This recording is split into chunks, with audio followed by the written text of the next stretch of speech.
বাংলাদেশের টাটকা ইলিশ না আসায় স্টোরেজ ইলিশ বিক্রি হচ্ছে আগুন করা দামে। আর দাম শুনলে তো চমকে যেতে হচ্ছে।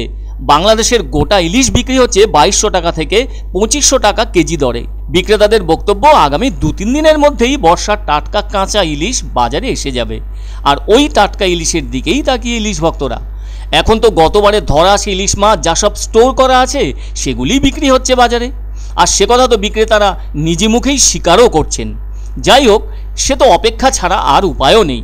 এই আগুনে দামে বিক্রি হওয়া ইলিশের এমন আগ্রহের ছবি দেখা গেল জলপাইগুড়ি শহরের দিনবাজারের মাছ বাজারে।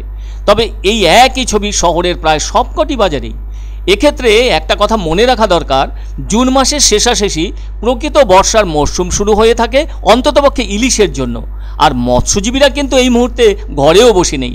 ঝড়ের তেমন কোনো কঠিন বার্তা না থাকায় ট্রলার নিয়েই সোজা ছুটে গেছেন সাগর পানে ইলিশেরই খোঁজে। কারণ এই সময় থেকেই তাদেরও রোজগারের পথ খুঁজে পান তারা। তাই টাটকা বা কাঁচা ইলিশের খোঁজ মিলে থাকলে শুধু জলপাইগুড়ির মানুষজনই নন, সারা বাংলার মানুষই ভীষণ খুশি হবেন। আর তা যেন বাংলাদেশের ইলিশ হওয়া চাই, অবশ্যই পদ্মা নদীর ইলিশ। মনে রাখা দরকার, স্টোরেজ বাংলাদেশি ইলিশের প্রতি কেজি দাম আজ থেকে 6 বছর আগেও একই রকম ছিল এই সময়টায়। তবে ওই দাম বেশি থাকলে অনেকে আবার ছোট মাপের ইলিশও খুঁজে থাকছেন।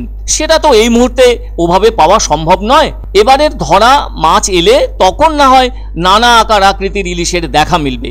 সকলেই জানেন, ইলিশ কিন্তু মূলত সমুদ্রের মাছ, আর তা কিন্তু বাংলাদেশের জাতীয় মাছ। ফলে বাংলাদেশের দিক থেকে একটা বড় আগ্রহ থাকবে বেশি করে তাদের দেশের ইলিশ ভারতে বাণিজ্যিক কারণেই পাঠানোর ব্যাপারে। তবে ভারতের যেসব রাজ্যে ইলিশের এলাকা রয়েছে সেগুলির মধ্যে রয়েছে পশ্চিমবঙ্গ, ওড়িশা, ত্রিপুরা এবং অসম। 2017 সালেই বাংলাদেশের ইলিশ ভৌগোলিক নির্দেশক বা জিআই পণ্য হিসেবে স্বীকৃতি পেয়ে গিয়েছে। যদিও ইলিশ লবণাক্ত জলের মাছ বা সামুদ্রিক মাছ, বেশিরভাগ সময় ইলিশ সাগরেই থাকে।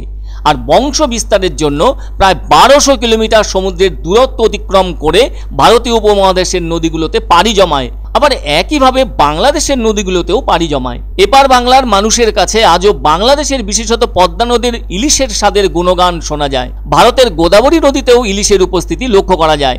এদিকে ইলিশ আবার সুস্বাদু তার ডিমের জন্য। ইলিশ মাছ সাগর থেকে ধরা হয় ঠিকই, কিন্তু ওই ইলিশ নদীর ইলিশের মতো সুস্বাদু নয়। বাংলাদেশের ভোলা জেলার তেজমুদ্দিনে মেঘনা ও বঙ্গোপসাগরের মোহনায় সর্বাধিক ইলিশ মেলে। সে কারণে ওই জেলা কিন্তু ইলিশের জন্য বিখ্যাত হয়ে আছে। সকলেই জানেন, বাংলাদেশ ইলিশ রপ্তানি করে প্রতি বছর প্রচুর বৈদেশিক মুদ্রা অর্জন করে থাকে।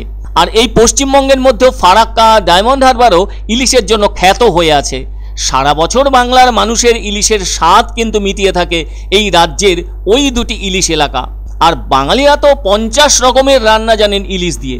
যাই হোক, নতুন ইলিশ বাজারে এলেই ইলিশের চাহিদা আস্তে আস্তে মিটতে শুরু করবে বলে আশ্বস্ত করছেন ব্যবসায়ীরা।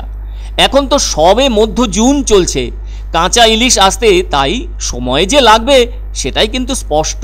পরিমাণটা খুবই কম এবং ইলিশের বাজার খুব হাই রেট, দাম অনেক বেশি আছে। কাঁচা ইলিশ ওখানে 2-4 দিন পর থেকে ঢোকার সম্ভাবনা আছে।